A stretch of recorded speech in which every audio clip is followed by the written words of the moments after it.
I've had guys come and say, hey, I got 20 years worth of HVAC experience, right? So I used to hire these guys and they're like, oh yeah, you got 20 years, come and work for you, right?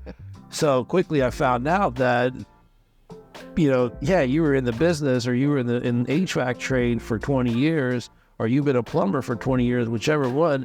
But what were you doing for those 20 years? Because when you came to work for me, you knew absolutely nothing. Yeah, like how to change a filter. So you were doing maintenance, and I quickly found out, like, just because they have 10, 15, 20 years in the business doesn't mean they know